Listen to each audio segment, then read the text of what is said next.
All right, welcome back to the channel. I am the Urban Tarzan, and in this video we are going to be developing a round for my Rock River AR15. So this rifle has historically been extremely accurate for me in 5.56 223. So I really haven't made any ammo for it. I have some older ammo and it shoots really well, but I wanted to develop a new round for it and get it all sighted in and see just how good we could get it. So it's a 16-inch barrel. We'll be shooting it with the Silencer Co. Omega 36M on it. And the optic that I keep on this rifle is a Cabela's AR series scope.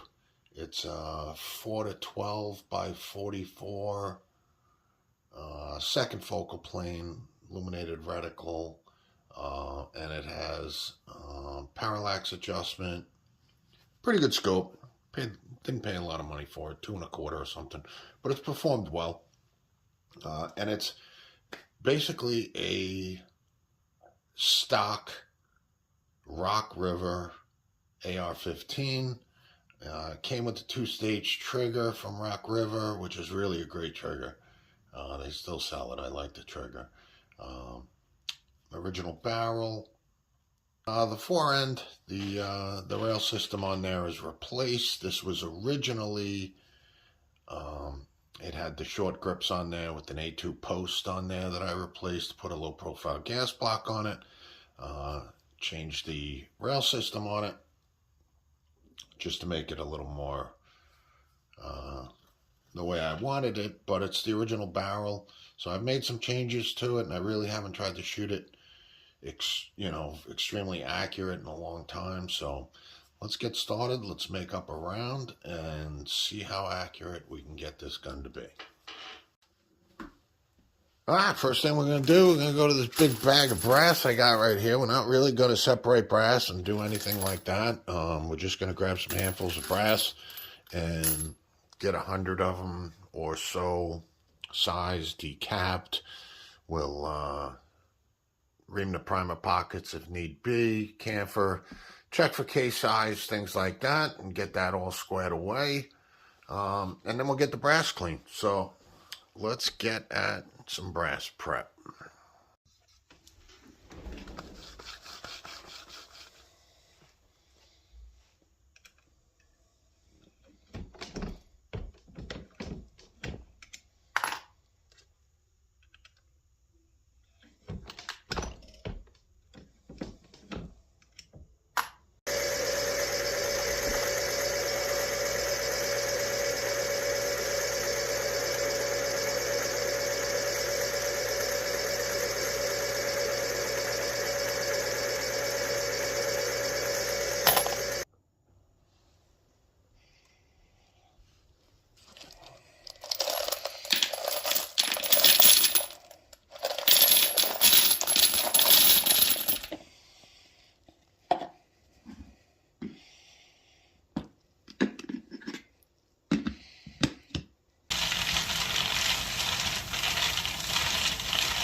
One hour later.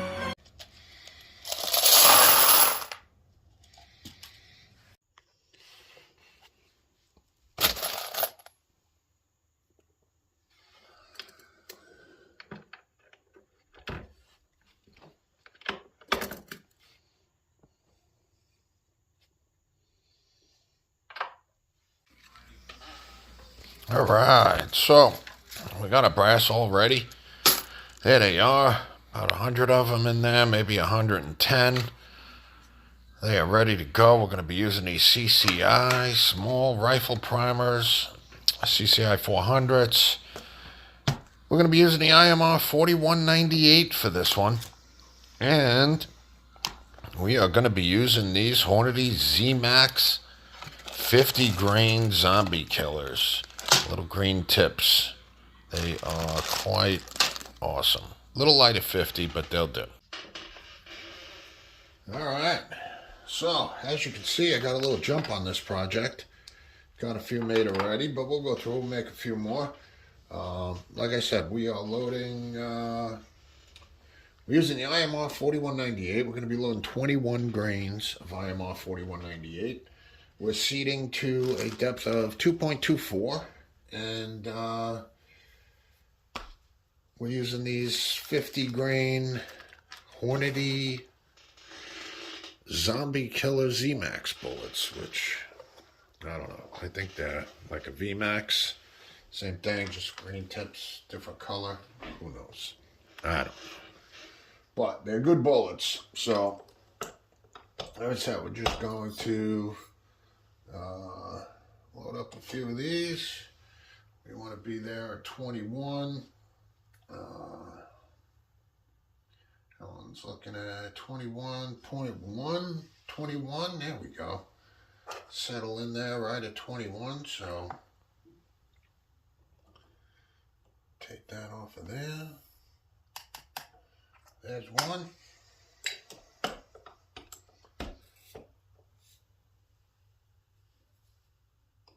There's another one. 20.9. I like to keep, I don't have my trickler all set up yet, but 20.9, we want to just put a tab in there just a little bit. 5.9, a couple granules.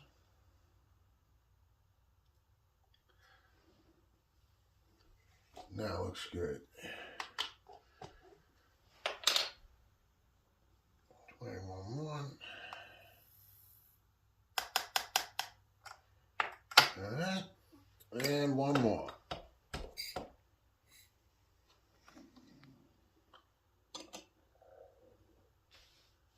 That one came in pretty light. That one came in pretty light. I'm not sure why. But let's see what happens here with this one. Yeah, you know, this one's going to show light as well because it came off 21. That looks good. That one's good. And there we go. We got 3. Load it up. Put that back on there. And now we just got to seed a few of these. 1, 2, 3.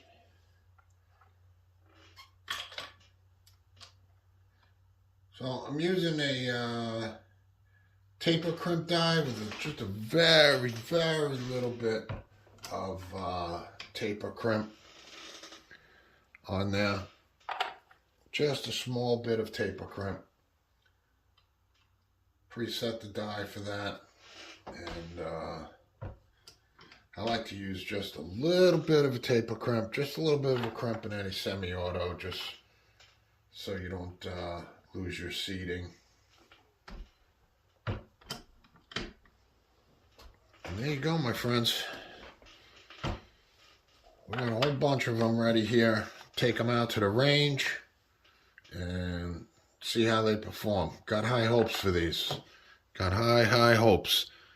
Let's see what they're able to do on paper and on the bench. So, all right, I'll see you outside. Let's see how they go. So, let's get a few downrange cold, and we'll see what we got. So,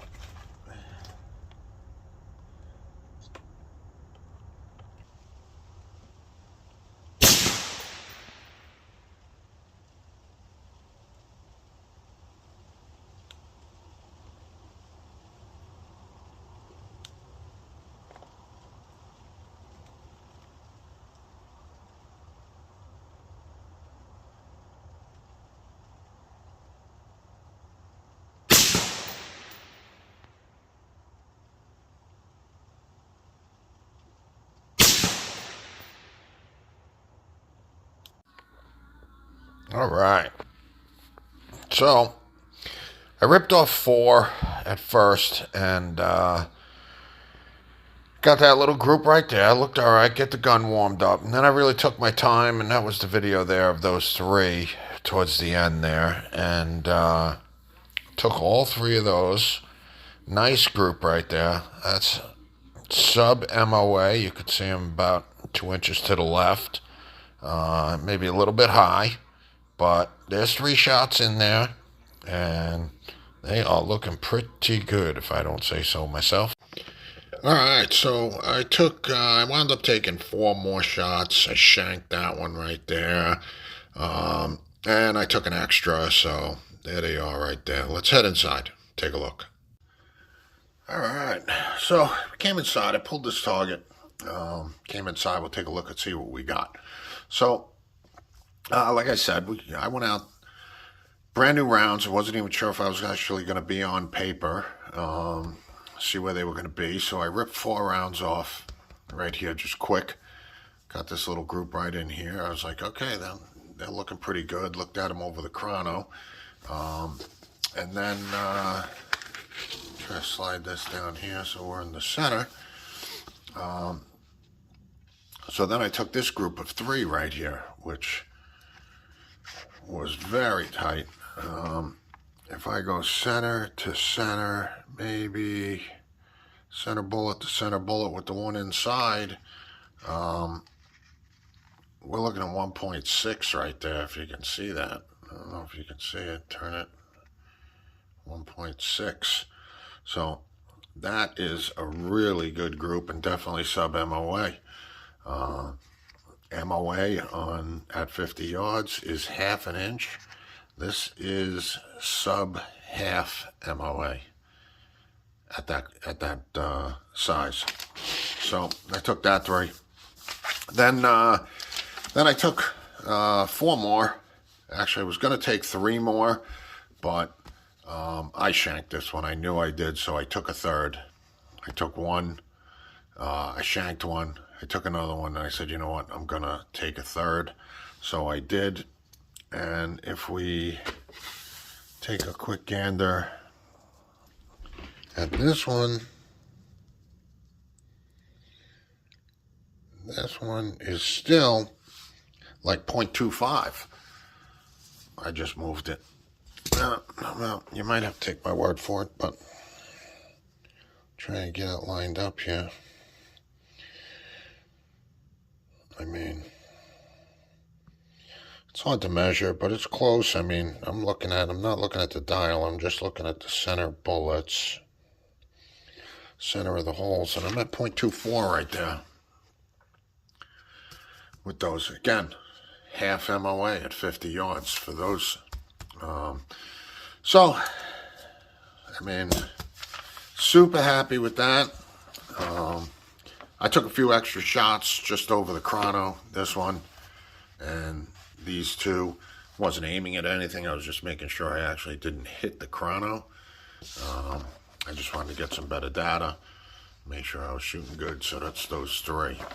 So definitely happy with that. Those are sub MOA and really half MOA. So now we just have to get these over to here.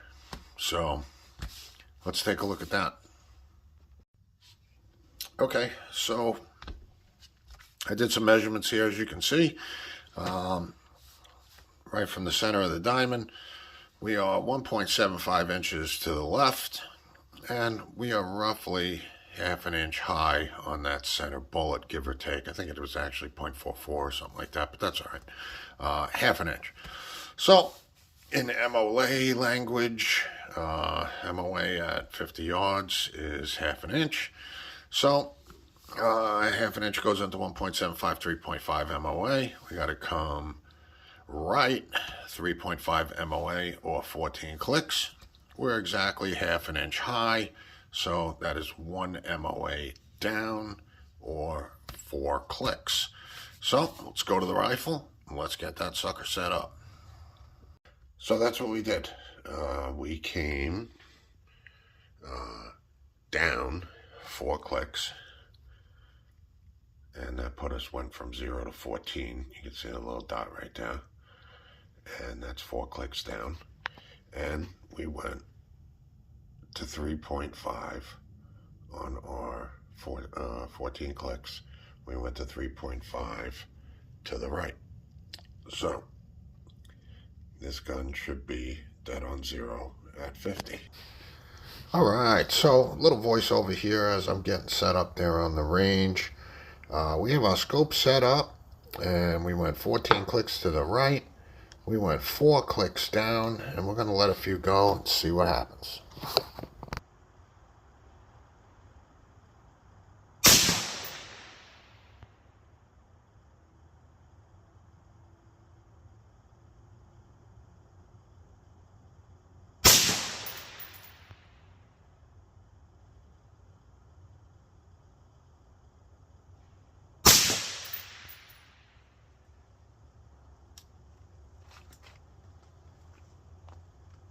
Let's go take a look, see what we got.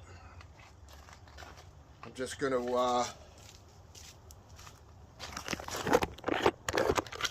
let the camera run as we walk. We'll see what that looks like. Walking, walking, walking. See where we are at. Felt good. Looked good.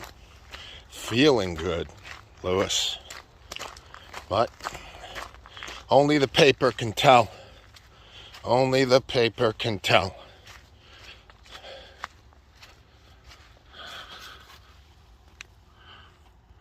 That's 3 shots, my friend. You can't even make out the 3rd hole. Alright, so we are back inside. Here's a few of the 50 cal bullets, 50 grain bullets that I made. And I'll tell you what, this has been nothing short of a success. And again, that rifle did not disappoint. That ammo did not disappoint in any way, shape, or form. I don't know if you can see this, but you can make out the 3 holes in there. It's not 2, it's 3. 3 holes. Trying to get the absolute furthest points center to center on some of these. I mean, let me zero that actually. I gotta zero it because it's got a 5 in there. We'll zero that. Zero that. Pull that out. I mean, we are looking at, and that's generous, 0.17, who's going to complain, 0.16, really right in there, 0.15, 3 rounds, 0.16, whatever you want to call it. I mean, that is sub half MOA. That is darn near close to quarter MOA at 50 yards. Like I said, this is just an absolute success for this test and these rounds. These 50 grainers, just unbelievable. And again, like I said, that Rock River just doesn't disappoint. What a rifle that is. It's always been like that. It's always been super accurate, and with good ammo, it's tack driver. So, all right, well, I hope you enjoyed this video. You got to see, the rifle was benched. I made the ammo, and I pulled the trigger. That's about it, but that rifle really gets all the credit on that one. Aside, I made some pretty darn nice ammo to be able to shoot like that, so take a little credit there if I will. But I hope you liked the video. Hit that like button, subscribe, and if you want to, hit the bell. Won't change your life a whole lot. I don't make a lot of videos, so definitely hit the like button and subscribe. I could use a subscriber. So thanks for coming by and watching my video.